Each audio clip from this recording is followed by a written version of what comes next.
You're probably very well aware of the Dolphins' short yardage regression this season, but do you know just how bad it really is?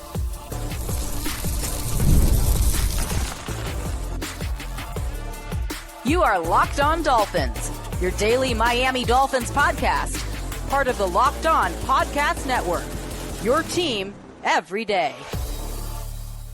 All right, Miami, welcome to another episode of Locked On Dolphins. It is your team every day here on the Locked On Network. I'm your host, Kyle Krabs, a lifelong Miami Dolphins fan, host of Locked On Dolphins, co-host of Locked On NFL Scouting, author of Touchdown Miami on Substack, NFL staff writer for A to Z Sports. I want to give a special welcome and shout out to our everydayers because it is your team every day. We don't just say it, we live it here on the Locked On Network. Special thank you to each and every one of you who have helped to make the Locked On Podcast Network the #1 sports podcast network in the world. Today's episode of Locked On Dolphins is brought to you by Game Time. Download the Game Time app, create an account.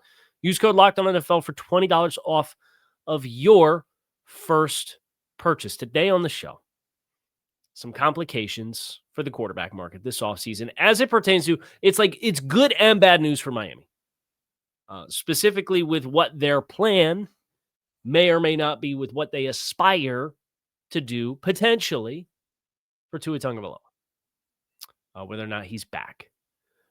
The short yardage regression is going to get put under the spotlight in one of the most brilliant overnight turn of events I've ever remember seeing. First 10 weeks of the season and everything since, it is appalling. And we're going to talk about that. And then also some assistants on staff that if the Dolphins choose to bring Mike McDaniel back, some assistants that I think maybe their roles you want to shake things up a little bit. So let's start with the news, and this came from the Las Vegas Journal Review, and it's that Geno Smith in Las Vegas may be the next veteran quarterback with guaranteed salary that may be on the outs.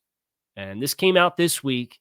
And Geno Smith, of course, was traded from Seattle to Las Vegas, and it's been an abject disaster. And the Raiders just clinched a top 2 pick in the draft after losing the Tank Bowl against the Giants in Week 17. So the Raiders are obviously in a position to draft a Dante Moore / Fernando Mendoza, whichever one of those two they like. If they are both in the class, they'll have their choice. If there's only one, man, they're sitting pretty to draft the top quarterback. But the Raiders are going to owe Geno Smith a pretty sizable amount of salary. Now, it's not Tua Tagovailoa's salary, and it's not Kyler Murray's salary. It's $18.5 million, but on the third day of the league year in March, another $8 million of that salary guarantees. So if the Raiders know we are in a position to draft a quarterback, we can ride it out with Geno, sign ourselves up for more salary for a guy who's not going to play for us and is leading the league in interceptions this year.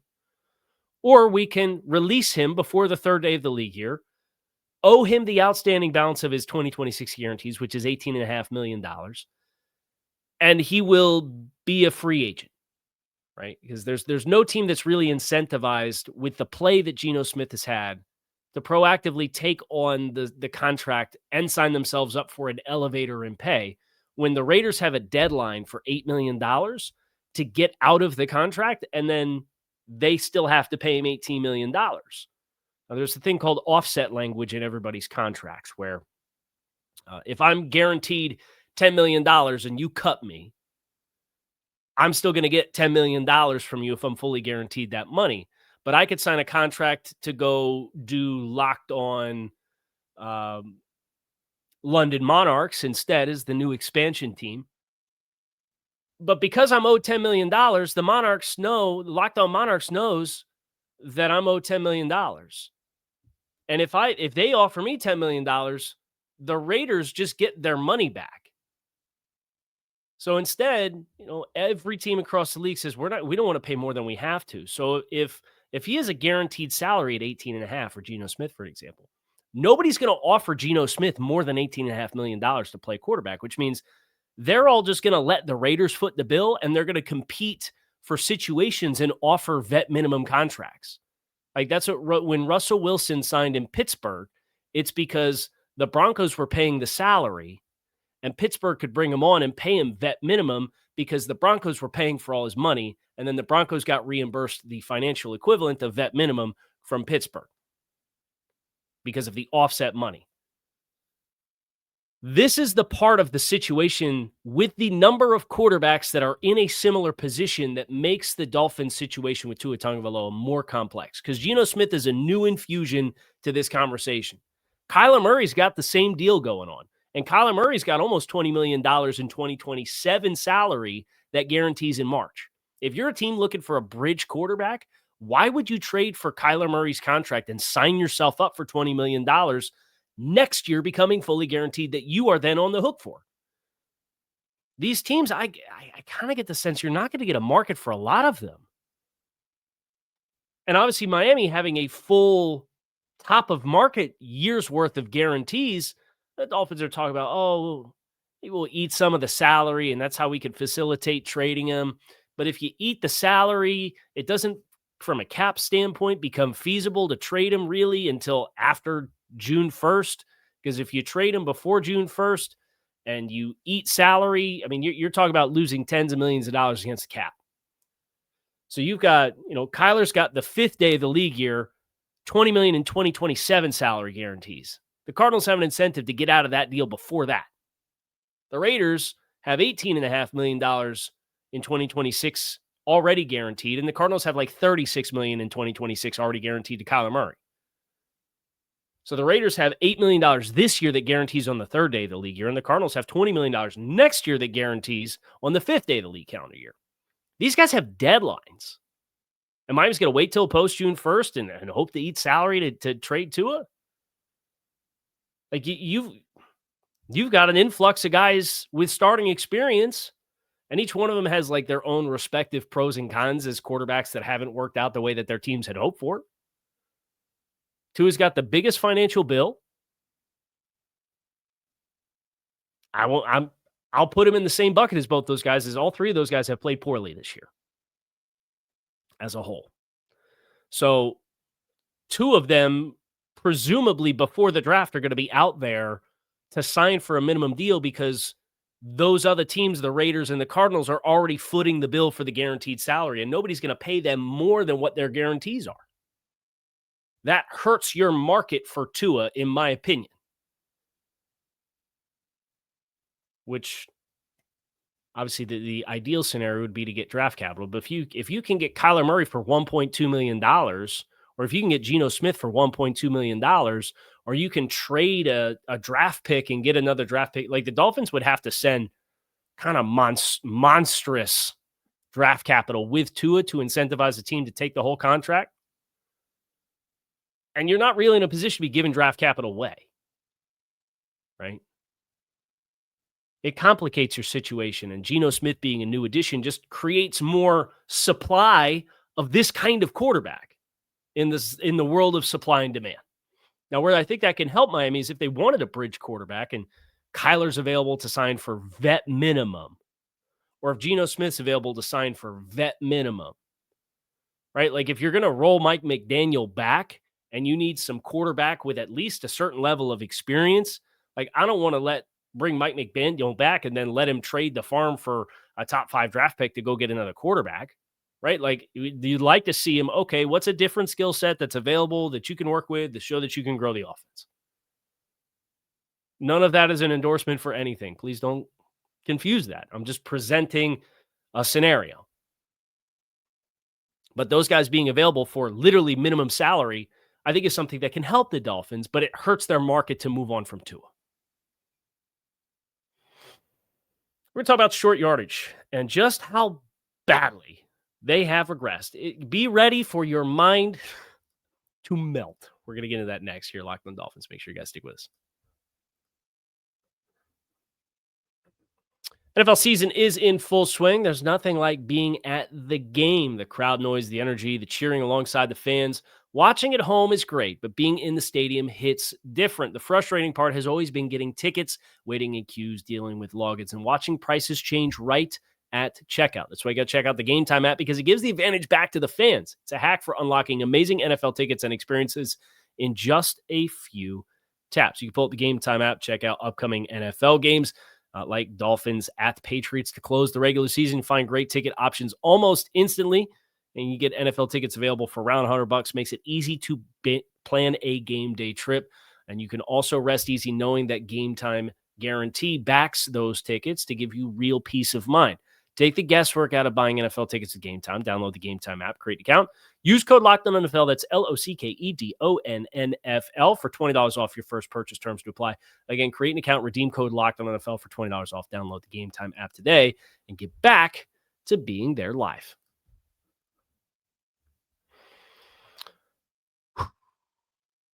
Man, you knew it was bad. Dolphins in short yardage situations. But SF Data Niners, shout them out on Twitter. You can put out a chart. Looks like it's from True Media.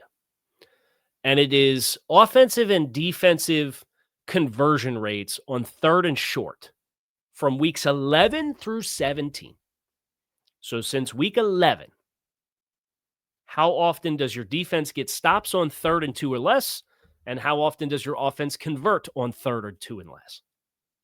Guys, the Dolphins, since week 11, on 3rd and 2 or less, are converting 15% of their opportunities. They are 2 of 13 on 3rd and 2 or less since week 11. My God, man. And you look at the reps. They have 2 conversions. One's a 4-yard run by Jalen Wright against the Jets, and the other one is a 1-yard Ollie Gordon touchdown run against the Commanders from the 1-yard line on 3rd and goal. That is it. 15%. The next worst team in the league is more than twice the number. It's the Commanders, and they're at 36%. The Eagles are at like 38%. The Dolphins are at 15%. They've tried passing the ball. They've tried running the ball. They've tried shotgun runs. They've tried crack toss. They've tried under center and running power. They've tried Devon Achane runs. They've tried Jalen Wright runs. They've tried Ollie Gordon runs. They've tried Tua Tagovailoa passes to Darren Waller. Tua Tagovailoa has tried to scramble. 2 of 13. And I want to put that number into perspective for you even more, okay? From weeks 1 through 10, the Dolphins were number 1 in the league in 3rd and 2 conversions and 3rd and 1 conversions. They were at almost 80%, 78% to be exact. They were number 1 in the NFL. And then they went to bed and woke up for week 11, and they're dead last. What's changed? Like, when you sit down and you kind of parse through the resume and the pros and the cons of making decisions on who should stay and who should go, and we like this, we don't like that, I like that we saw this growth here, right? Like, a lot of things can be true at the same time. I think Mike McDaniel's shown some growth in some areas. I think he has, as far as kind of the evolution of the offense and getting back to your roots. I think the operation pre-snap's been cleaner this year, but it wasn't to start the year. But they made some evolutions in the 6th offensive lineman, and some of these things happened out of necessity, right? But they happened regardless of what it took to get there. Where it was like pulling teeth. One of the big feathers in the cap was, hey, we fixed the short yardage deal. Apparently not. 15% across 7 weeks. It is enough to melt your mind. And what's even more impressive, what's just as impressive, is the Dolphins' defense. Do you remember weeks 1 through 3? Really, weeks 1 through 6 is what it felt like.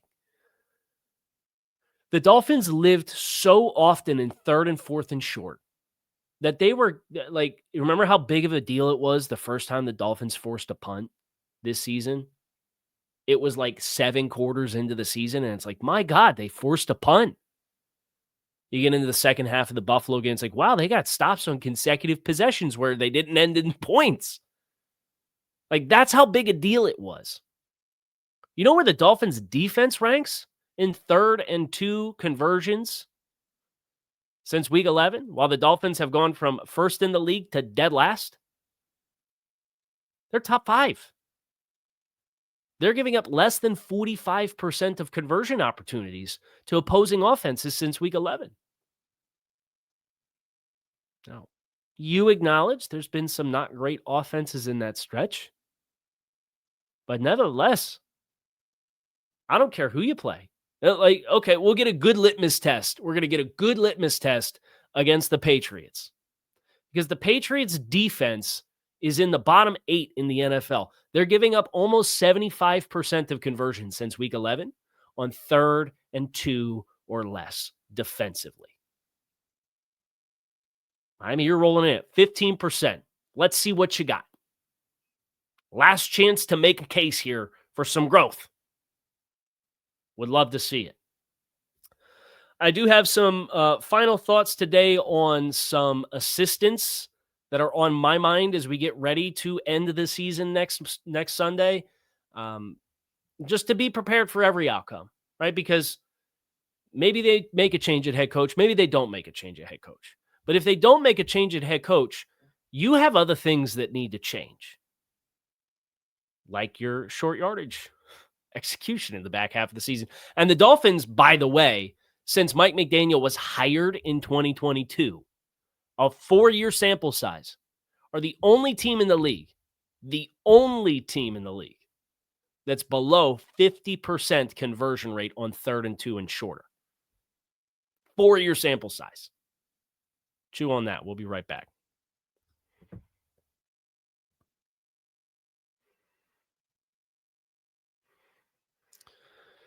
All right. So we'll pull up the Dolphins coaching staff because if Mike McDaniel returns, there are a number of roles on the team, on the coaching staff, that I think you can probably look at and raise some questions. My number one question offensively is some of the passing game infrastructure. Where you watch some of the games, and Kurt Warner, I thought, had a really good blurb when he went on Rich Eisen when Tua Tagovailoa got benched.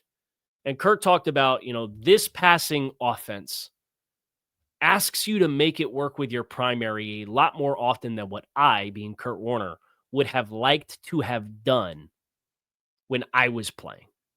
And they ask you to fit it and slot it in tight windows.